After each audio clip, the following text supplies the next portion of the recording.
Hello, कैसे हैं आप लोग। चलिए आज हम डिस्कस करने वाले हैं कॉलेज चूज़ करने से पहले किन चीज़ों का ध्यान रखना है। मैं जानता हूं कि बहुत सारे क्वेश्चंस होंगे, उसके ऊपर एक प्रॉपर वीडियो आने वाली है, लाइक जो आपके क्वेश्चंस हैं ऑन द मेन चैनल। लेकिन मैंने थोड़ा सोचा कि कुछ हम डिस्कस कर लेते हैं कि जब भी आप एग्ज़ाम देने के बाद आपको मेन टारगेट होता है कि यार कॉलेज कौन सा लेना है अपने को, राइट। सर्च भी करते हैं, स्टडी भी करते हैं, देखते हैं, तो पता कैसे चले कौन सा कॉलेज कितना अच्छा है ना। क्योंकि आप सारे क्वेश्चन तो मुझसे नहीं पूछ सकते हैं, किसी से भी प्रैक्टिकली पॉसिबल नहीं है, ना तो आप पूछ सकते हैं ना कोई जवाब दे सकते हैं, ना ही उसको पता है। लाइक इंडिया के अंदर 500 कॉलेजेस आर्किटेक्चर के, पता कैसे चले कौन सा कॉलेज कैसा है। तो आपके हिसाब से कौन सा कॉलेज सही है, उसको देखने के लिए कुछ फैक्टर्स हमें देखने पड़ेंगे। उन फैक्टर्स के हिसाब से ही हमें डिसाइड करना पड़ेगा कि कौन सा कॉलेज हमारे लिए सही है।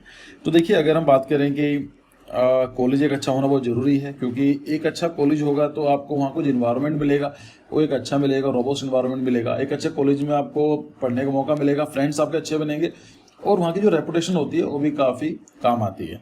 फॉर एग्जाम्पल, मुझे ऐसा लगता है कि मैंने जितनी बार भी कहीं जॉब की है या फिर इंटर्नशिप की है, तो वहाँ पर मेरे कॉलेज या फिर चंडीगढ़ सिटी की वैल्यू कहीं ना कहीं मुझे देखने को मिलती है। स्पेशली अगर आप फ्रांस में या फिर नीदरलैंड्स में, यूरोपियन कंट्रीज़ में जाते हैं, तो वहाँ पर लीग ऑफिसर की वैल्यू बहुत ज़्यादा है।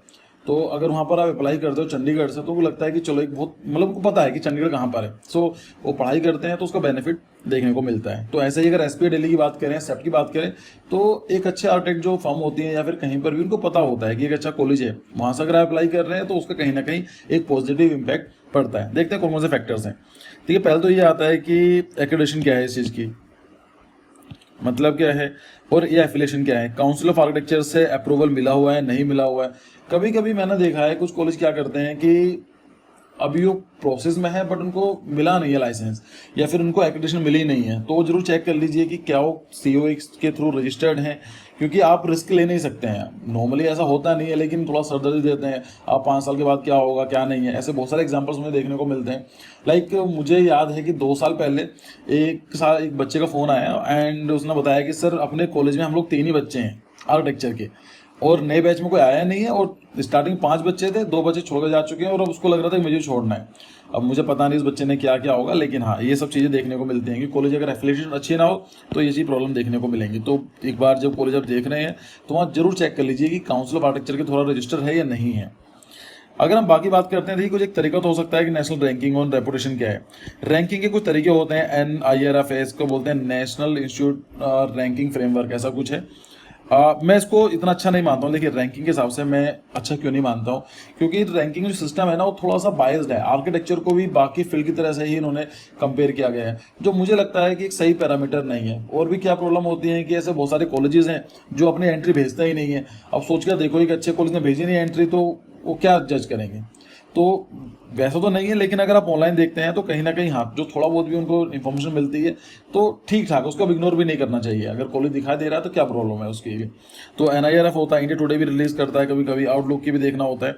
या बाकी अगर आप देखेंगे तो वहाँ पर कैसा चीज़ और मैटर करते हैं। रेपुटेशन क्या है कि कॉलेज के बारे में, जैसे आप मुझसे पूछते हैं सर कॉलेज कैसा है, तो मुझे पता होता बता देता हूँ। तो ओवरऑल उसकी रेपुटेशन क्या है सोशल मीडिया पर, ये बाकी आपने नाम सुना है नहीं सुना है। अगर मान लीजिए कोई कॉलेज मिलेगा XYZ, नहीं सुना तो क्या पता होगा उस कॉलेज के बारे में, मुझे भी नहीं पता होता है, मुझसे पूछते हैं। लेकिन अगर मान लीजिए कोई आपने ऐसा कॉलेज बोला है कि लेट्स जामिया, तो मुझे पता है कि रेपुटेड कॉलेज है, तो उसकी रेपुटेशन कैसी है, जामिया है, CCA है। बाकी इस वीडियो के एंड में कुछ कॉलेज बताऊंगा मैं जहाँ पर आप ट्राई कर सकते हैं। ऑफकोर्स जोसा के थ्रू ज़्यादा बताऊंगा मैं, नाटा के थ्रू पॉसिबल नहीं है, या फिर मैं भी कुछ वीडियो बनाऊंगा जहाँ पर मैं आपको पूरी लिस्ट देने की कोशिश करूंगा। चलो देखते हैं। बाकी क्या होती है किसी भी कॉलेज के अंदर फैकल्टी और करिकुलम में, कॉलेज कैसा बनता है, वहाँ पर आप जाते हो, आपके फ्रेंड्स जाते हैं या कलीग्स होते हैं उनसे बनता है, आपके सीनियर्स होते हैं उनसे कॉलेज बनता है, आपके टीचर्स कैसे हैं ये बनते हैं, उसका इंफ्रास्ट्रक्चर क्या है, कई सारी चीज़ों को मिला जुला के एक अच्छा कॉलेज बनता है। तो वहाँ पर अगर क्वालिफाइड फैकल्टी है या नहीं है। जो नए कॉलेजेस होते हैं तो उनके लिए मैंने कई बार देखा है कि वो क्या करते हैं कि बहुत ही जो फ्रेशर्स होते हैं ना, लाइक जिन बच्चों ने अभी ग्रेजुएशन की है या उनको एक्सपीरियंस नहीं है, उनको हायर कर लेते हैं, बिकॉज उनको सस्ते में काम करने को तैयार हो जाते हैं। अगर एक क्वालिफाइड एक प्रोफेसर है तो उसको पेमेंट करनी पड़ेगी। तो कहीं ना कहीं ये चीज़ देखने को मिलती है कि फैकल्टी की कैसी है, ये खासकर नए कॉलेजेस में ये प्रॉब्लम देखने को मिलती है। करिकुलम तो ज़्यादातर सेम ही रहता है, लेकिन करिकुलम के अंदर एक्स्ट्रा भी एक्टिविटीज़ होती हैं, लाइक जैसे कॉलेज ट्रिप्स होते हैं। अब वो क्या होता है कि कभी कभी कॉलेज कराता है, कभी कभी नहीं कराता है, तो उसकी भी प्रॉब्लम देखने को मिलती है। तो उसको भी जरूर चेक कर लीजिए। प्रैक्टिकल ट्रेनिंग क्या है, ये तो खैर इंडिया की ही प्रॉब्लम है कि इंडिया में प्रैक्टिकल ट्रेनिंग पर फोकस किया नहीं जाता है, और जब बच्चे ग्रेजुएशन करके निकलते हैं तब उनको थियोरिटिकल तो पता होता है बट प्रैक्टिकली उनको इतना एक्सपीरियंस होता नहीं है। और ये आर्किटेक्चर की बात नहीं कर रहा हूँ, ये ऑलमोस्ट एवरी प्रोफेशन में ये सब चीज़ें देखने को मिलती हैं। मैं एक रिपोर्ट पढ़ रहा था कुछ दिन पहले ही, उसने बताया था कि आईआईटी जो कॉलेज है वहाँ के 40% जो स्टूडेंट्स हैं उनकी जॉब ही नहीं मिल पाई है। अब क्यों नहीं मिल पाई है? क्योंकि वो आज की जो नीड है उसको फुलफिल ही नहीं कर पा रहे हैं। भाई आज जो हमें रिक्वायरमेंट है उसको फुलफिल नहीं कर पा रहे हैं, जो पढ़ रहे हैं बहुत पुराने करिकुलम है, जो प्रैक्टिकल ट्रेनिंग हुई नहीं है, तो ये सब चीज़ें भी रहती हैं। बाकी जो इंफ्रास्ट्रक्चर देखना होता है वो देखने होता है लाइब्रेरी, क्योंकि वहाँ पर भी आपको बुक्स कैसी मिलेंगी, तो कंप्यूटर लैब क्या है वहाँ पर आपको सीखने के लिए क्या है, वर्कशॉप्स कैसी हैं वहाँ पर, और जो कैंपस फैसिलिटीज़ हैं, बाकी सब चीज़ें, प्ले ग्राउंड, ये सब छोटी मोटी चीज़ें होती हैं। लेकिन जब आप किसी कॉलेज में जाते हैं तो ये सब चीज़ें जरूर चेक करनी होती हैं। देखिए सारे कॉलेज तो पॉसिबल नहीं है, लेकिन अगर आप देखो कॉलेज की आपको ब्लॉग्स वगैरह मिल जाएंगे, आप सर्च करके देख लीजिए। मैं कोई भी कॉलेज अगर लूँगा XYZ तो मुझे पता है कि अगर अच्छा कॉलेज होगा तो लोगों ने उसके ऊपर कुछ डाल रखा होगा, अपडेट कर रखा होगा, तो उनको चेक कीजिए, वेबसाइट में जाकर देख लीजिए उनकी वेबसाइट पे क्या क्या चीज़ें हैं। थोड़ी मेहनत करनी पड़ेगी आई नो, लेकिन ये आपकी कॉलेज जो है ना ये छोटा मोटा फील्ड नहीं है। आपके 5 साल आपको यहाँ पर लगाने हैं, 5 ईयर के बाद छोड़ो, उसके बाद आपको लाइफ टाइम भी आपको करना होगा। तो ऐसा नहीं है कि आपने 5 साल लगाए उसके बाद आप सोच रहे हैं कि फ्री होगा, नहीं, जिंदगी भर तक आपको ये सब चीज़ें रहने वाली हैं। फ्री हो अच्छा भी लगेगा, थोड़ा स्टडी करनी चाहिए। जस्ट बिकॉज ऑफ कि अनुराग सर ने बोल दिया है या फिर किसी और ने वेबसाइट ने रिकमेंड कर दिया है, ये कोई पैरामीटर नहीं होना चाहिए। आप सजेशन ले सकते हैं, कंसिडर कर सकते हैं, but decision should be your side. ठीक है, final decision should be from your side.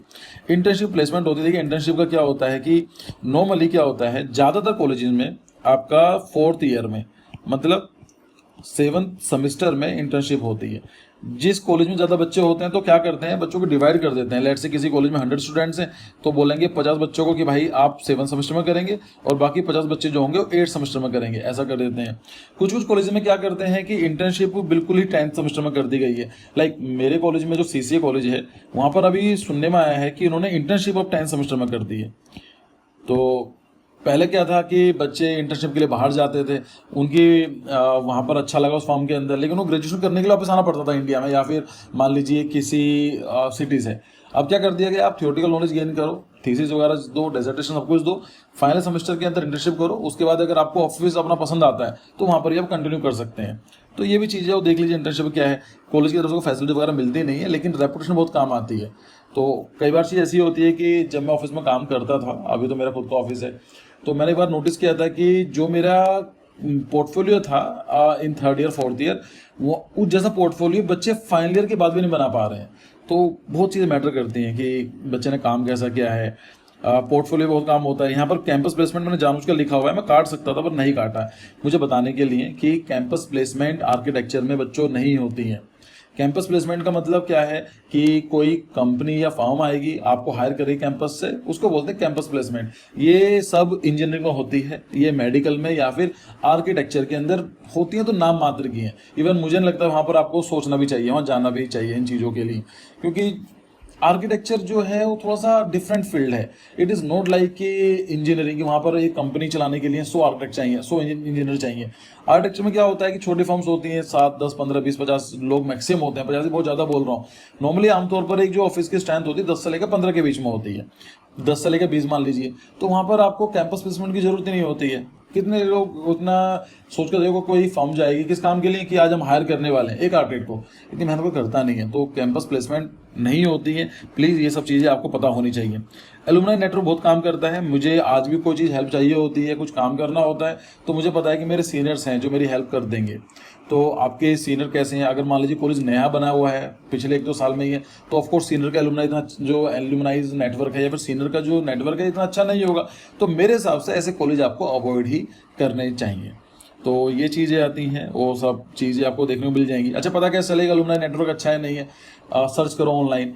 Online करने के बाद अगर आपको रेस्पॉन्स मिल रहा है ना, उस कॉलेज के बारे में बता रहे हैं, तो उसका मतलब क्या है कि लोग पास आउट हो चुके हैं इसलिए बता रहे हैं वे, राइट। अब कॉलेज ही 2 साल पहले खुला हुआ है, उसके बारे में कुछ क्या मिलेगा? अब कोरा एक अच्छी वेबसाइट है, कोरा पर आपको अच्छे खासे रिव्यूज़ मिल जाते हैं। कॉलेज देखो पर भी रिव्यूज़ मिल जाते हैं, मुझे भरोसा कम होता है, लेकिन क्योंकि वहाँ पर क्या है कि मैनिपुलेशन किया जा सकता है। लेकिन जो कोरा है वहाँ पर लोग अपने पर्सनल रिव्यूज़ डालते हैं, तो मुझे लगता है सही है। यूट्यूब पर जाकर चेक करो, लोगों के मे बी कमेंट देखो, कमेंट में क्या बोल रहे हैं। वैसे भी हम लोगों ने एक सीरीज स्टार्ट की है, आई विल ट्राई कि मैं जल्दी ही वीडियोस कंपैरिजन लेकर आऊँ डिफरेंट कॉलेजेस की, तो वहाँ पर आपको काफ़ी कुछ आइडिया मिल जाएगा। ठीक है, तो ये चीज़ हो गया। बाकी क्या है कि स्टूडेंट लाइफ और एक्स्ट्रा करिकुलम एक्टिविटीज़ ये तो खैर आपको पता चलेगा जाने के बाद ही, बहुत कम चीज़ें होती हैं, लेकिन कुछ क्लब्स होते हैं, सोसाइटीज़ होती हैं, हाउसेज होते हैं कि उसमें क्या होता है कि आपके कॉम्पिटिशन चलते रहते हैं, वर्कशॉप्स वगैरह होती ही रहती हैं। कुछ इंटरनेशनल और कुछ नेशनल लेवल पर भी होती हैं। मतलब क्या है कि जब आप पहुंचेंगे अपने कॉलेज में तो पता चलेगा कि ऐसे कुछ कॉम्पिटिशन्स होते हैं जो थ्रू आउट द इंडिया सब कॉलेज पार्टिसिपेट करते हैं। तो उसमें फिर कॉम्पिटिशन चलता है कि इस कॉलेज ने ये जीता है, तो कई सारी चीज़ें आती हैं और सब चीज़ें भी आपको देखने को पड़ेंगी। बाकी जो कुछ चीज़ें और होती हैं जो पता होना चाहिए, लोकेशन क्या है उसकी। देखिए ओवरऑल सारी की सारी लोकेशन बहुत अच्छी है, इंडिया के अंदर सब कुछ यूनिक है, बहुत ही प्यारी लोकेशंस है। मैं कुछ ऐसा तो नहीं कह सकता हूँ, लेकिन कभी कभी ऐसा देखने को मिलता है कि if you are from Kashmir, अगर आपको बोल दिया जाए कन्याकुमारी में पढ़ाई करनी है आपको, तो वहाँ पर क्लाइमेट, वेदर, फूड सब कुछ काफ़ी चेंज हो जाता है, लैंग्वेज बड़ा इंपॉर्टेंट फैक्टर हो जाता है वहाँ पर। तो इन सब चीज़ों को देख लेना कि लोकेशन क्या है, कि आप उस जगह सूटेबल हो पाओगे नहीं हो पाओगे। सबसे बड़ी प्रॉब्लम फेस करनी पड़ती है नॉर्थ ईस्ट के बच्चे जब आते हैं मेन लैंड इंडिया में, लाइक दिल्ली, बेंगलोर, पुणे, यहाँ पर जाके एक तो उनको ये देखने को मिलता है कि डिस्क्रिमिनेशन। अच्छा, डिस्क्रिमिनेशन देखने के बाद भी ये चीज़ होती है कि लैंग्वेज की प्रॉब्लम पड़ती है। तो कई सारी चीज़ें हैं, उसके साथ साथ क्या होता है communication, like connectivity. No, communication की प्रॉब्लम तो कुछ खास नहीं है, लेकिन कनेक्टिविटी का इशू रहता है। अब एक मान लीजिए दिल्ली में एक बंदा है, दिल्ली छोड़ो, लेट्स से कि हमीरपुर में और एक वो है, और दिल्ली में और उस जो रहता है मान लीजिए मणिपुर में, तो सोच कर देखो कि बच्चा कहाँ से आएगा। अगर जाना होगा पहले दिल्ली जाएगा, फिर वहाँ जाएगा, बस पकड़ेगा, तो उससे काफ़ी टाइम खराब हो जाता है। तो जरूर चेक कर लीजिए कि आपके यहाँ से डायरेक्ट फ्लाइट या डायरेक्ट ट्रेन वगैरह है या नहीं है उस कॉलेज में। कुछ चीज़ें होनी चाहिए, ये सब चीज़ें। अफोर्डेबिलिटी है, अब सेट की बात करेंगे तो उसकी 25 to 30 लाख फीस है, और सुशांत की बात करेंगे तो प्राइवेट कॉलेज है लेकिन 35 लाख उसकी फ़ी है। तो वो सब चीज़ चेक कर लीजिए कि आप इन्हें अफोर्ड कर पाएंगे नहीं कर पाएंगे। अगर मान लीजिए अफोर्ड कर पा रहे तो ठीक है, लेकिन फिर भी ट्राई कीजिए कि आपको बिना पैसे ही में कुछ को मिल जाए कॉलेज, क्योंकि अगर पैसे हैं तो इसका मतलब इतना ना खर्च करेंगे हम लोग। तो अच्छे कॉलेज जो होते हैं नॉर्मली उनकी फ़ीस ज़्यादा नहीं होगी, लाइक जो गवर्नमेंट कॉलेजेस होते हैं उनकी फ़ीस फिर भी एक रीजनेबल होती है। वहाँ पर कई सारे स्कॉलरशिप वगैरह का भी काम होता है, स्कॉलरशिप वगैरह चलती है, तो उसको भी आप एक्सप्लोर कर सकते हैं। और मैं तो सजेस्ट नहीं करता हूँ मैनेजमेंट कोटा सीट लेने के लिए। आपको डराया जाता, धमकाया जाता है कि बस सीट फिल करने वाली है। एक लॉजिक सी बात है यार, कोई सोच कर देखो, अगर आपको कॉलेज में इतनी डिमांड है तो आपको फ़ोन क्यों कर रहे हैं वे आपको? भाई सिंपल सी वाली बात है, अगर मान लीजिए मेरे कॉलेज है और मैं आपको फ़ोन कर बोल रहा हूँ कि जल्दी ले लो, सीट भरने वाली है। आप एक क्वेश्चन पूछो कि सर अगर सीट भरने वाली है तो फ़ोन क्यों कर रहे हो? Why you are wasting so much time and resources on energy on me? तो ऐसा कुछ नहीं होता है, सिर्फ आपको फोमो होता है, फियर ऑफ मिसिंग आउट, ये क्रिएट किया जाता है। तो इस सब चीज़ों का ध्यान रखना भी ज़रूरी है कि क्या है, अफोर्डेबिलिटी कितनी है, और भी खर्चा ऐसा नहीं है कि सिर्फ ट्यूशन फीस होती है, हॉस्टल की फ़ीस बहुत काउंट करती है कि हॉस्टल फीस है। फिर स्टेशनरी चाहिए होती है आपको, कि स्टेशनरी में आपको क्या क्या सामान चाहिए होगा, देखो कि क्या स्टेशनरी का अफोर्ड भी तो खर्चा होगा। कॉलेज ट्रिप भी होते हैं, फिर केस स्टडीज़ के ट्रिप भी होते हैं, साइड स्टडीज़ भी तो होती हैं। तो कॉलेज के अंदर कई सारे खर्चे और बढ़ जाते हैं। इट इज़ नॉट लाइक कि मुझे 10 लाख फीस चाहिए तो 10 लाख में लोन ले लूँगा, लेकिन मेरे बच्चों बाकी तो चीज़ चाहिए होगी। तो ट्राई करो कि अगर सस्ते में काम हो सकता है तो वो करना चाहिए, ठीक है। बाकी फीडबैक और रिव्यूज़ होते हैं, मैंने बताया कि स्टूडेंट रिव्यूज़ हैं, अभी है ऑनलाइन डिस्कशन, हम लोग भी प्लेलिस्ट स्टार्ट करने वाले हैं इसको। और लोग क्या बोल रहे हैं, लोग कमेंट कर रहे हैं, क्या नहीं कर रहे हैं। मैं भी एक तरीका बताऊं आपको, आप कोई भी कॉलेज जाइए, कॉलेज में जाने के बाद उसके पेज पर जाइए, फेसबुक पेज पर, तो वहाँ पर कुछ लोगों ने कमेंट करा होता है या फिर लाइक करा होता है, इसका मतलब दे आर एक्टिव। उनको सिंपल मैसेज कीजिए, उनको चैट कर दीजिए कि सर मैंने वहाँ से देखा है, प्रॉपर तरीके से करो। एक तरीका नहीं होता है कि कैसा कॉलेज है रैंडमली, लाइक कोई क्यों बताएगा आपका भाई क्या लगता है वो। तो एक तरीका होता है कि सर मेरा नाम ये है और मैं इस कॉलेज में एडमिशन लेना चाहता हूँ या चाहती हूँ, मुझे आपका जो ये कॉन्टैक्ट है ये आपको उस कमेंट से मिला है, मैं आपसे कुछ हेल्प चाहती हूँ, अगर आपके पास टाइम है तो प्लीज़ करो। अगर आप ऐसे रिप्लाई करोगे तो अगला बंदा रिप्लाई करेगा, उनको बताओ कि सर मैं ऐसा लेना चाहता हूँ कि क्या है, कॉलेज सही है खराब है, या मुझे क्या करना चाहिए। तो आप अगर हो सकता है नंबर ले लीजिए, कि अगर ऐसा नंबर वगैरह मिल सकता है, मुझे लगता है नहीं कोई मना करेगा इन चीज़ों को शेयर करने के लिए, कर देगा। उसके बाद आप उनसे बात कीजिए कि सर ये बातें हैं, तो आपको एक तरीका मिल सकता है। दूसरा इंस्टाग्राम भी एक अच्छा हो सकता है। इसके साथ साथ अगर आप चाहें तो लाइक कोरा मैंने बताया, वहाँ पर आप कर सकते हैं, बहुत सारी चीज़ें होंगी, ठीक है। बाकी ऑनलाइन डिस्कशन, इन्फॉर्म डिसीजन आपको लेना है, लोग आपको बता सकते हैं, लेकिन आपके लिए क्या सही है वो आपको पता है। मैं आपकी हेल्प थोड़ी बहुत कर सकता हूँ, लेकिन अल्टीमेट डिसीजन आपका होना चाहिए। अब आप बच्चे तो नहीं रहे हैं, ठीक है, बच्चे हो मानता हूँ, लेकिन यार अब समझदार भी तो हो गए हो आप। कॉलेज में जाने के बाद इतनी सारी चीज़ें प्रॉब्लम फेस करनी पड़ी, कैसा करोगे आप? तो ये डिसीजन आपका खुद का होना चाहिए। बाकी जैसे बात करें टॉप कॉलेज जो है, देखिए मैं प्राइवेट कॉलेज का नाम लेता नहीं हूँ, मुझे थोड़ा सा एथिकल नहीं लगता है। मैं अगर कहीं ना कहीं फिर ऐसी वाली फीलिंग आ जाती है कि स्पॉन्सरशिप वाली बात चल रही है, तो ना तो मैं कॉलेज वालों से पैसे लेता हूँ स्पॉन्सर करने के लिए, मैं किसी को भी गलत गाइड नहीं दे कर सकता हूँ। लेकिन जो कॉलेज है जो सबको पता ही है, एसपी दिल्ली है, ये है सेप्ट है, जे है, NITs है, CCA तो मेरा कॉलेज है, तो इन कॉलेज को आप ट्राई कर सकते हैं। और बाकी मैं ट्राई करूँगा एक लिस्ट देने के लिए डिफरेंट स्टेट्स की। स्पॉन्सरशिप नहीं होगी तो मैं खैर उसमें डिस्क्लेमर डाल दूंगा चीज़ों के लिए। मेरे कहने में मत जाओ यार, कभी कभी ऐसा होता है कि मैंने बोल दिया, आपने ज्वाइन कर लिया, आपको मज़ा नहीं आ रहा है, तो फिर आपको गिल्ट वाली फीलिंग आएगी कि अनुराग सर ने बोला था, आप मुझे गाली देते रहोगे, मुझे लगेगा यार मैंने क्यों बोला उसके लिए, है ना।